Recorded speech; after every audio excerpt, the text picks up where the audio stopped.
Live na. Si Baba.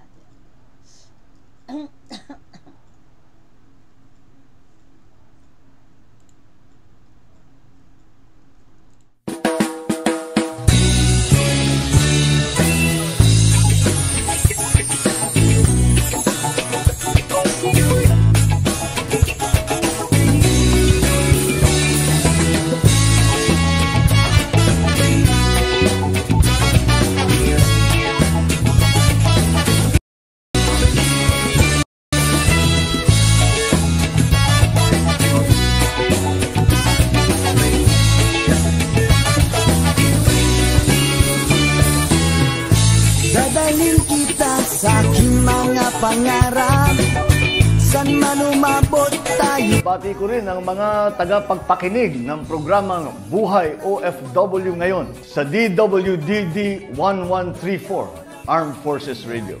Mabuhay kayo mga mga bayani ng Pilipinas.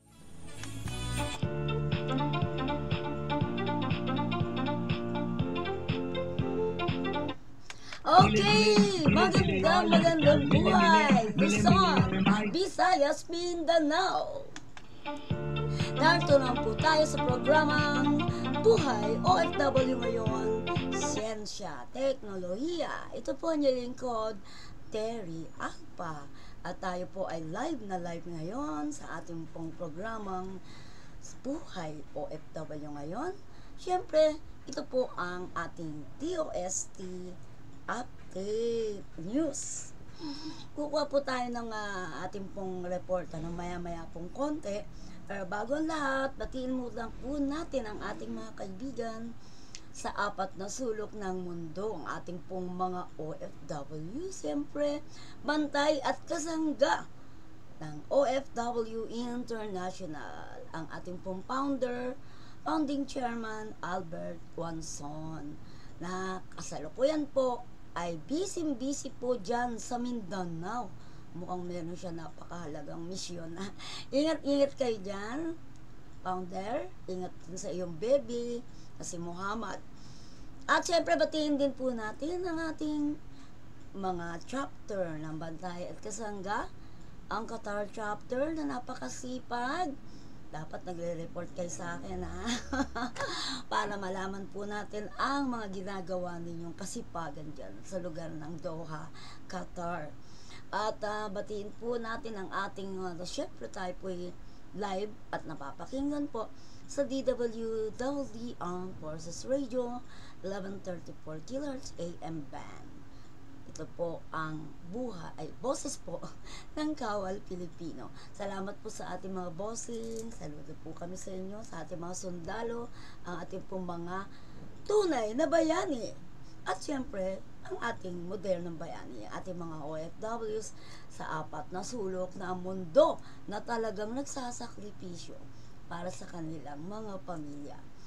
Siyempre, alam natin ang buhay ng mga OFW dahil tayo po ay matagal na nagtrabaho sa bansang United Arab Emirates, ang Dubai po. Napakaganda po yan. Pero nung araw na nandyan tayo, hindi po siya pag-aanong ganyang kaganda, no? Lalo na po sa tourist attraction po ng Dubai. Super the best sa mga napuntahan ko ng bansa. Yan ang masabi ko, huwag niyong kalimutang bisitahin po ang bansang United Arab Emirates. Yes. Okay, yes, ang ating mga kaibigan sa TikTok, pinabati rin natin. Siyempre, ang mga princess. Princess, yung tag sa kanila, no? Sila pa yung mga princess, sila po yung mga nakakapag-asawa po ng mga banyaga dahil nakikilala po nila online. Pero sabi nga, may aral po lagi yan. At syempre, bago na ang talakayan yan kuha muna tayo ng balita mula po sa ating napakasipag na correspondent ng DOST, ang ating pong masipag na correspondent ng Buhay OFW, Siyensya, Teknolohiya. Walang iba kundi si Miss Beth Padilla. Yes, panoorin po natin. Hapon, kasalukuyan na nandito tayo sa National Academy of Science and Technology Annual Scientific Motto Hindi kasama ang mga national scientists sa kanilang traditional ceremonial walking ceremony.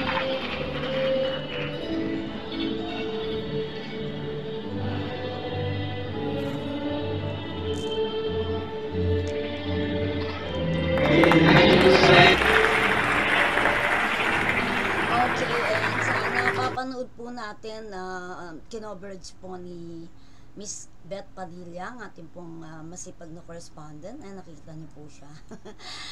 Nandyan po siya mula kahapon hanggang ngayong araw na ito.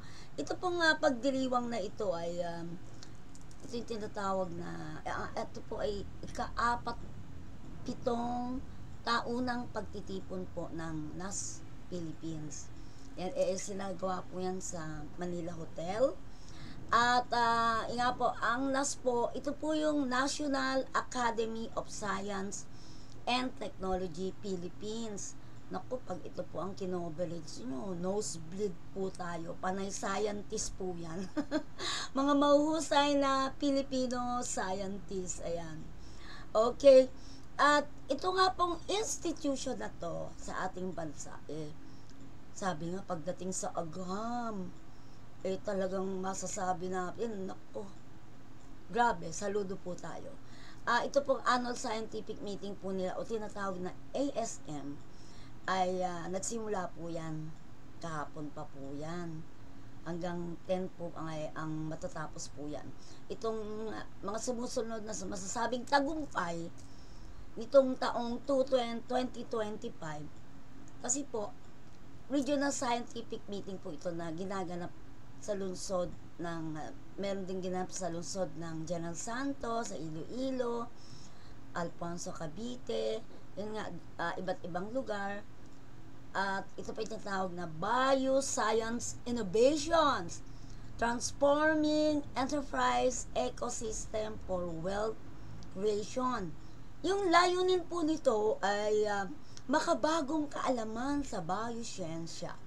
Ito'y maaring maging susi para sa matatag, inclusion at pangmatagalang pag-unlad ng ating bansa. Yan po ang ginagawa nila. Isa pa rin sa layunin po ng pagtitipon na ito ay masusing pinag-aaralan nila kung paano maaring magsilbing instrumento ang bioscience sa pagtataguyod ng matibay at na pamayanan at saka po yung pangkalahatan, kaunlaran, pang-ekonomiya, talagang super, no? Namumuhay kasi tayo sa panahong puno ng magkakaugnay na hamon na higit na nakakaapekto sa atin, ano? Lalo na po yung mga nasa laylayan ng lipunan, mula sa patuloy na pagtaas ng presyo ng bilihin, grabe, maangal na po talaga yung ating mga kababayan, lumalawak din po ang agwat ng yaman. Masyado na pong kalamak ang kahirapan.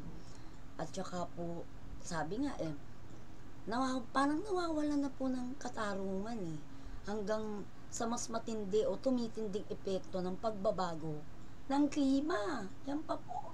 Pansin po natin, di ba yung ating paligid? Iba na po yung ating nararamdaman. Iba na po yung bagyo, iba yung bagsak ng ulan, super. Kung ano-ano na po nangyayari sa ating paligid. Kaya nga po, sabi nga po, yung tumitinding epekto ng pagbabago ng klima at pagkasira ng kalikasan, yun po ang sinabi po ni academician, ito po yung idol natin si Dr. Jaime Montoya. Siya po ang Pangulo ng NAS Philippines. Napakabait po nito, lalo na po sa aming mga taga-media. Sabi nga, nananatili sa alanganin ang kalagayan ng ating bansa.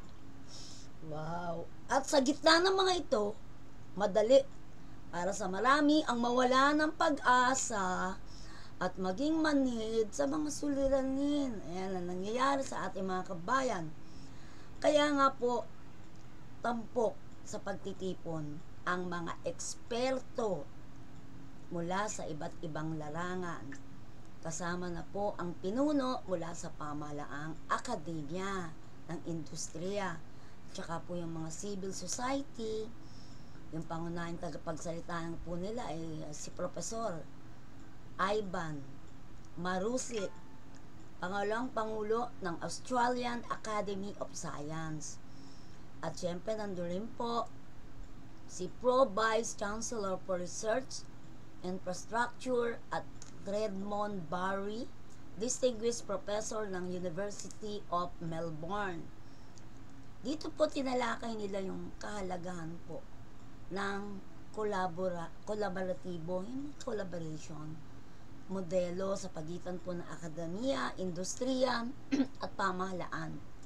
Ito rin po ay para mapalawak po yung hangganan ng biosensyang pananaliksik sa Australia at buong rehiyon ng Asia Pacific.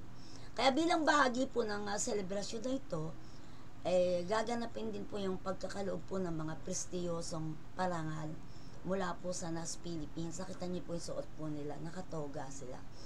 Ito po ay bilang pagkilala sa kausayang, pananaliksik at serbisyo pampubliko.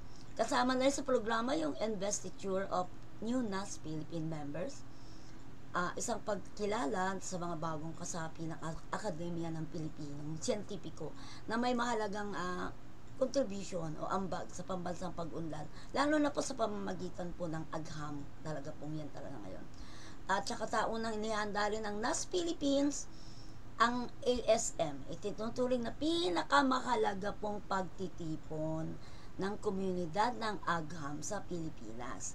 Ito, nagsisilbing plataforma po yan para sa palitan ng makabago at batay sa ebidensyang kaalaman, diskursong makaagham at pagbubuo ng mga patakalang panghinaharap.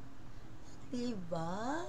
Alam mo, talagang masabi ko, pag po nandiyan kami, nosebleed po kami sa mga scientists.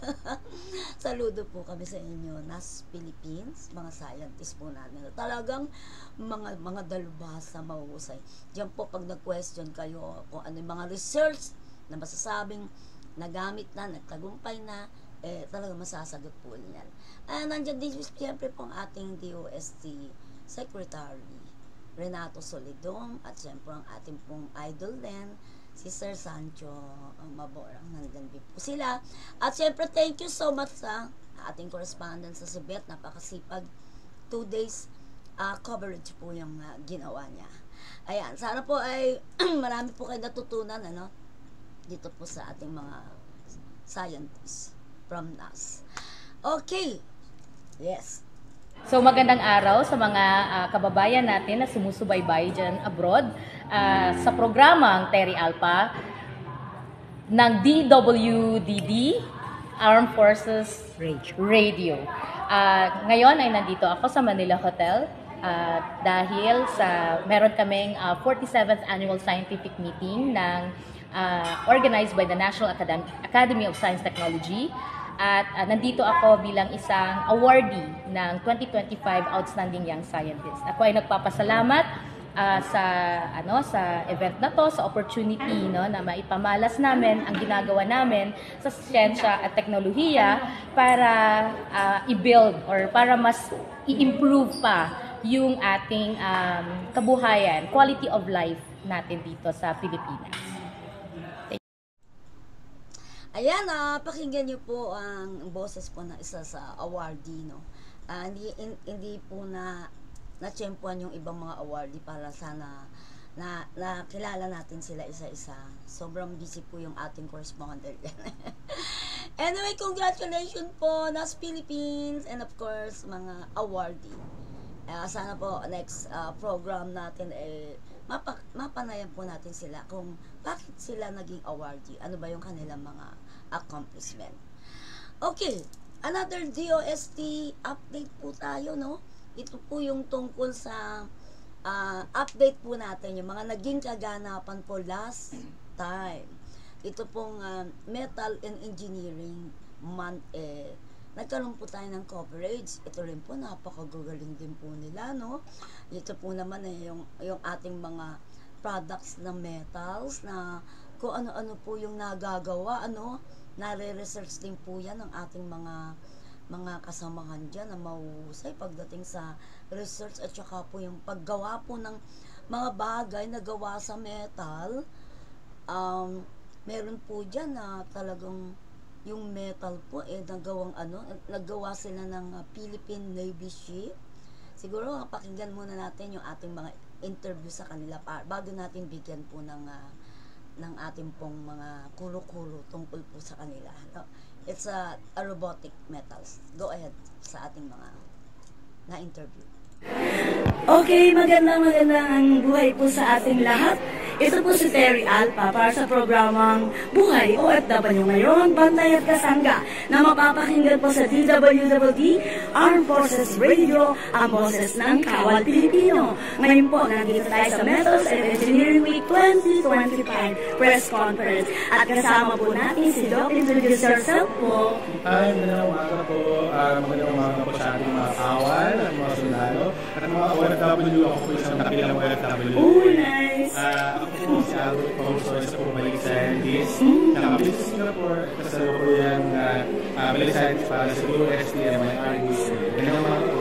Yes, konti lang po na informasyon. Ay po. So, sa darating po na linggo, especially sa June 20, 2025, Friday po yun, kung pwede po, sana yung nakarating kayo sa aming industry forum, no, ng Metals and Engineering Week. Nakita niyo po doon yung mga ibang kumpanya na nagsasalita po sa Salinas, pag-adapt, pag-innovate po ng pagdating ng Industry 4.0. Para meron kayo makita mga industry suppliers, mga ganyan, at mga university. So, para po makita niyo talaga yung ibang aspeto. Yes.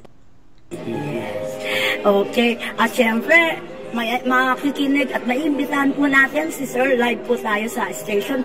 Marami po siyang information at project para po sa ating hukbong sandata ng Pilipinas.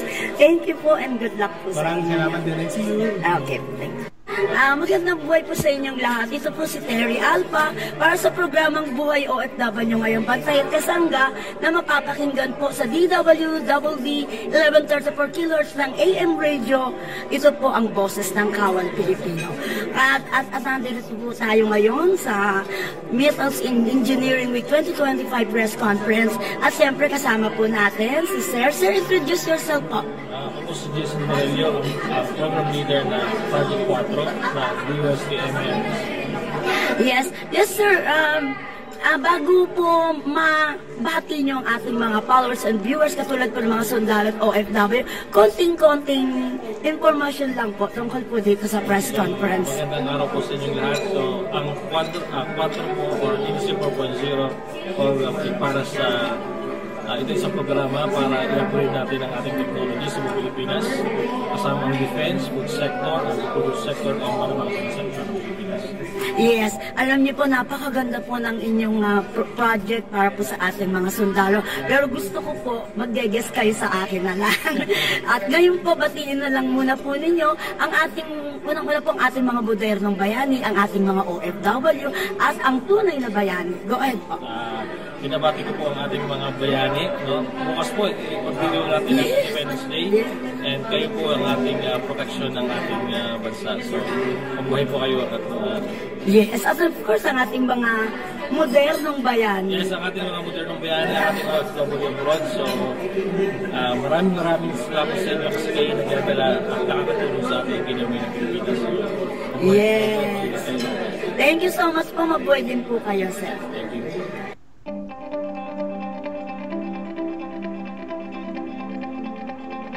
Okay, yan po, napapanood nyo po ang Metal in Engineering Week 2025. Yan po ay ginanap po kamaklaan lamang po at atin pong binabalikan yung kanila pong mga ginawa dyan. Nakita nyo po, robot, pinag-uusapan natin. Sabi nga po ni Sir, meron daw po siyang isang robot na ginawa, doon nung pong nasa Japan siya, nakaprogram po yun para maglinis doon sa bahay, napaka-high-tech, sipin mo, robot na, nakakatulong sa household. Kaya nga lang po, natawa po kami sa sinabi ni Sir. Sabi niya, nung kumakain daw po siya ng cookies, may nahulog daw pong kapiraso. Eh, yung robot po yan, nakaprogram po yan para maglinis. May makita sa sahig. Eh, ang tagal pong lumapit daw, kaya nainip na siya. Gusto niya makuha niya agad yung nalaglag na cookies kasi baka langgabin. Eh, nagkasabay po sila ng robot. Medyo nauna po ng robot yung konti. Eh, yung ulo daw po niya yung nadampot. Buti na lang daw, malambot, hindi siya, pero nakakatuwa po, kasi, very, na tayo, sobra, yung artificial intelligence, super dead. Pero itong tinatalakay po natin na robot na ito po ay talagang robot, physical, gawa sa metal, metal and engineering, na ginawa po nitong ating pong na-cover na to. Kaya po yung sa press conference na yun na naganap po ng nakaraan, marami pong tayong natutunan. Pakinggan po natin sinasabi ni Ma'am. Go ahead. The very details na meron pa kami share sa inyo more. So that's why we need to request your presence sa 20. Technology is changing really the way we think, the way we live, the way we interact, diba? And we fall prey to changing technologies. We're never going back to using typewriters. Meron pa po bang gumagamit ng typewriter? Wala na, no? We're never going back to sending letters sa mga kalapate. Di ba? We're never going back to Sa Chinese movie. Everything keeps on improving. And then we have no choice but to cope. And that's what we're doing together. We'll see you all on Friday, June 20 sa Akasha. We'll send out invitations. Thank you again for coming. And good luck sa ating lahat. Maraming salamat po. Let's have all to all. Dito po tayo hahanap si Kuya Grover. Yan, pakinggan nyo nakakatuwa. Yes, yung pinakamaganda doon na mga ginagawa po nila doon, sa metal engineering, yun nga po yung kanina sabi ko po, nagtanong po ako sa kanila, ano po ba ang inyong mga project na nagawa na po para po sa ating hukbong sandatahan ng Pilipinas? Kasi alam naman po natin na ang problema po nabubuli po tayo sa West Philippine Sea dahil pag binobomba yung ating ship, Philippine Navy or yung Coast Guard, parang sa tubig pa lang ng host po na masyado na yung pagkabuli sa atin.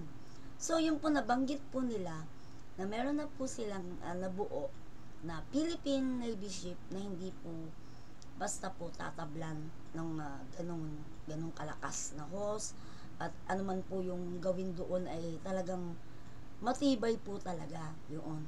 At launch na po yan at naka-ready na yan doon sa lugar na dapat niyang pwestuhan yun.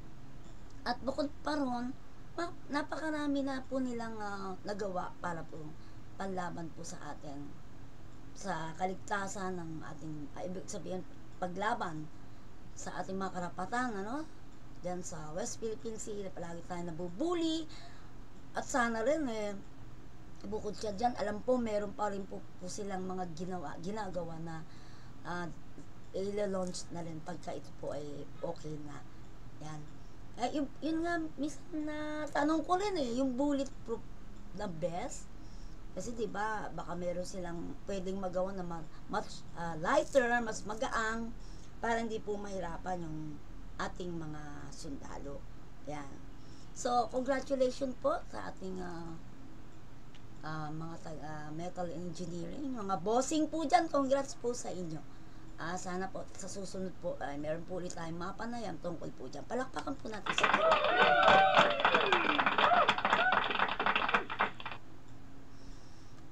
okay. So, yes, tapos po nating balitang siyensya, teknolohiya, meron naman po tayong iba pang nakuhang balita, Ito po yung ating DOST Pag-asa, yung bagyo. Oo, kasi last time po nagkaroon tayo ng seminar pero yung video po natin hindi pa naka-ready. So, pero meron pa tayong video doon sa KWF. O sige, ito pong KWF, ito po yung komisyon ng wikang Pilipino. Ayan. Sabi nga po, pagka komisyon ng sa wikang Pilipino, kailangan po Tagalog ang ating laging usapan. Ayan, Tagalog po tayo, baka pagalitan tayo ni Commissioner ng KWF. Meron tayong mga pictures, no, ng mga naging kaganapan. Kaya lang, yan. Paano muna natin yung picture ng Komisyon ng Wikang Pilipino? Okay? And nanonood sa atin, batiin muna natin yung ating mga followers. Thank you po sa ating mga followers. Siyempre si Bess Loretta, evangelista na nasa Pampanga. Yan po ay asindera. Laki ng farm yan. Hello! Yung ating partner, si Miss Manny Magdet Jeline, busy. Hindi nakapag-live. Kaya tayo po ay DOST ang ating tinalakay, ano? Yung dalawa pong mga naging kaganapan. At ganun din po si Richie Lelin, wow, long time no see. Alam naman to si Richie Ito po yung isa sa mandirigma ng masasamang espiritu. Okay. At si Casey, ayan, ang aming mahusay na masahista. Magaling po yan, ano? Pwede pong ma-home service yan. Mag-home service sa inyo. Ayan, nagpapa-shout out. Ina-advertise na kita, Casey. Isang magaling na masahista. Pwede po siya sa home service. Kontakin nyo lang po ako pag masakit ang inyong mga katawan. Ayan, siyempre, ang iba pong mga gustong magpa-shout out, go ahead, type po kayo kasi live po tayo. Okay, yung kasi KWF, okay, sige, ano mo na yung video habang pag-uusapan natin yung mga naging kaganapan. Okay, kasi itong mga video na ito ay sinend po sa atin yung mga naging kaganapan po ng KWF yan, yung Komisyon ng Wikang Pilipino. Ayan, panoorin na po ninyo. Ayan, yun. Ayan, salamat po sa mga pictures na pinadala ng ating kaibigan dyan po sa Komisyon ng Wikang Pilipino. Babalikan po natin yan para mabasa po natin yung mga detalye ng mga pictures na pinadala nila. Okay, yan. Congrats sa ating Komisyon ng Wikang Pilipino. Yan, siyempre, kasi ang ating usapan ngayon DOST. Medyo naligaw yung ating editor dito. Napasok ang KWF. Anyway, talaga pong tatalakay po ako talaga ng kasi importante po yan kasi wag na po tayong umano doon sa pinakita natin video.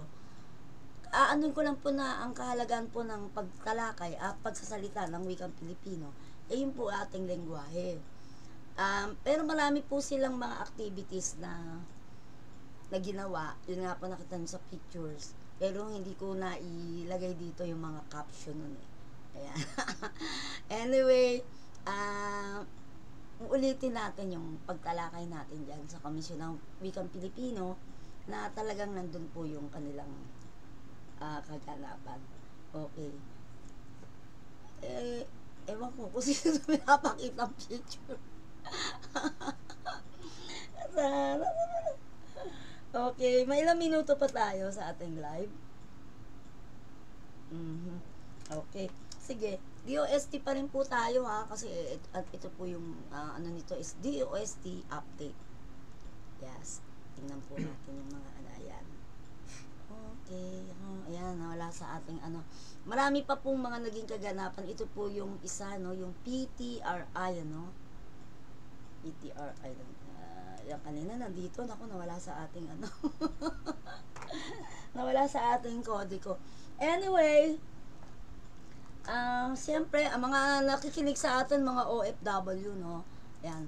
And marami pong mga improvement na naganap po sa ating paligid, ano. Unang-una na po diyan yung pong sa airport po natin, kasi minomonitor ko po yung ating bagong upo sa Department of Transportation, si Sir Vince. Ang sipag po niya, talagang check niya po yung mga transportation by land, by air, kasi yan po yung kanyang ang ganda po ng kanyang ginagawa. Talagang maganda ang track record po ni Sir Vince. Keep up the good work, sir. Tsaka yung pagbibigay mo ng 50% discount sa mga estudyante, no? Pagsakay sa MRT. Yan, sana po yung mga senior din, 50% na rin. Para po matuwa. Anyway, yes. Tayo po ay live, ano? Ayan, okay. Batiin natin ang ating mga nakikinig. Yan po sa ating sa TikTok na mga kaibigan natin. Uy, ang dami-dami nating friends sa TikTok. Tayo rin po ay nagla-live dyan. Speaking of TikTok, marami tayong namomonitor dyan ng mga kababayan nating Pilipina, no? Yung tinlalakay natin nung last program natin, yung long distance relationship, na may tagumpay, merong hindi. Congratulations po doon sa mga nagtatagumpay, ano? Sila po ay nagpapakasal at saka dinadala po sila doon sa bansa. Kanilang parang pinakaano na nila na forever. Yun. Kasi yun nga, tulad po nung na-interview natin si Miss John Lynn, siya po ay successful na po relationship nila ng kanyang apa ang tawag, hobby niya na.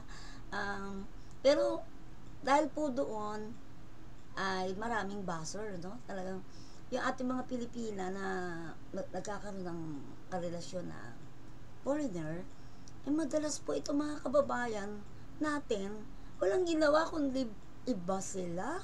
Hindi natin malaman kung ano ba talaga yung gusto nila, naiinggit ba sila, kasi yung ating pong kababayan na inaahon sa kahirapan o kaya naman nakakatagpo ng talagang true love po nila, na kahit hindi natin na kauri o kalahi ay masasabing successful yung kanilang mga relasyon. Pero meron din po tayong na-monitor doon na hindi po naging successful. Yung pong LDR nila, habang sila po ay nasa long distance relationship, namumuo po yung parang feelings, sa pag-uusap pa lang, napipil mo kung siya ba, kung siya na ba, kung okay ba siya. Pero, sabi nga, iba pa rin yung makikita kayo ng face to face. Kasi po, yun nga po yung ating na-monitor. Gusto ko siyang ma-interview. Bakit nagbago ang isip niya? Kasi pinuntahan siya dito sa Pilipinas. Nagkita sila, nag-stay yata ng 1 week. Pero ang goodbye nila, ang kanilang paghiwalay ay goodbye. Hindi yung when I see you again. Hindi ganun. Goodbye po. Kasi yung lalaki po, alam ko American siya. Sobrang gusto niya itong ating kababayang Pilipina. Kasi ang ganda naman niya talaga. Tsaka intelligent siya. Pero ang sabi niya, diniretso niya itong kanyang supposed to be partner forever. Usually dyan natatapos yun. Diniretso niya na hindi sila ukol sa isa't isa. So parang yung mukha po nung guy, ang lungkot niya kasi gusto niya talaga ayaw po nitong ating kababayan. Binigay naman niya ang kanyang reason bakit wala daw siyang ma-feel. Sabi nga nung guy, I will give you everything that will make you happy. Hindi siya nakuha sa ganun. Sabi niya, importante daw ang feelings. Tama rin naman. Kasi kung ikaw ay papasok sa isang relationship na hindi mo gusto, walang feeling, ang gusto mo lang ay dahil siya ay may kakayahan na ibigay yung happiness, like material things, yan, number 1 yan. financial problem, number 1 yan. So, pero siya hindi siya na ano sa ganun. Basta sa kanya, feelings po ang number 1 sa kanya, priority. Sabi nga niya, magsasama kami forever. Paano kung wala akong feelings? Di ganun din, maghihiwalay lang kami. Tama siya. Kaya as early age, tinapat niya po yung guy na wala pong ano. Ika nga walang kilig. Tama ba yung walang kilig? Sige. Ayan, ako nga, maraming shoutout sa atin ang President po ng United Filipinos Worldwide and Community Development, ang masipag po nating President na si Ernie Perez. Hello! Miss ko na kayo ha, UFWCD. Mahirap walang feeling. Sabi, uy, gets niya. Gets niya yung tinatalakay ko. So, pero, minsan, be practical, di ba? Gusto daw niya feel na feel. Tama po. Di ba po talaga yung ang kasama mo sa buhay, sabi nga, may kilig. Pag walang kilig, malungkot ang buhay. Ayan, alam mo, Bro Ernie, namimiss ko na yung pag-upo mo rito na nagko-host ka sa akin. Kasi meron po rin siyang charts na hinahawakan. Kasi kaya magaling din to mag-advise pagdating sa mga ganitong sitwasyon. Ang iniiwas natin dito, balik tayo doon, no? Yung mga natutulpo, ang dami ko pong napapanood. Mga Pilipina po, nirereklamo ng mga banyaga dahil daw, nagkumuha daw ng pera, sabi naman ng Pilipina, binigay yun. Iba-iba pong, no? Pero, anyway, naaayos naman. Pero kahit na sana naman po yung mga Pinay, huwag naman po, alimbawa po, binigyan kayo ng pera, kunin nyo. Pero, ibig sabihin, kinuha nyo yung kasi binigay. At may maganda naman ding intensyon, kasi mahirap ang buhay. pero yung kukunin nyo yung pera, tapos lokohin nyo siya, hindi ka na makikita, o kaya naman, parang, sabi mo, magdinegosyo kayo, ganyan-ganyan, tapos parang walang bumabalik sa kanya. Pero, kung talagang may love sa isa't isa, yung pera, ano na lang yan, kasi, kung talagang love mo naman siya, o love ka niya, hindi pag-uusapan po yung pera dun parang ano na lang yung financial, di ba? Financial. Pero usually po, meron pa nga pong kaso dyan, yung foreigner, iniiwan na lang po kung saan Tapos walang-wala, block na block, di malaman paano uuwi. Ang hirap, di ba? Anyway, hindi natin masisi ang ating mga, sabi nga, Cinderella.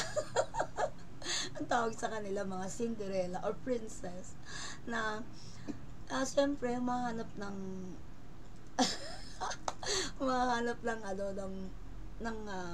tamang partner na mag-aangat sa buhay, kasama na yan. Pero dapat isipin nyo na pag kayo po ay honest at hindi kayo manloloko, magandang blessing ang ibibigay sa inyo ni Lord.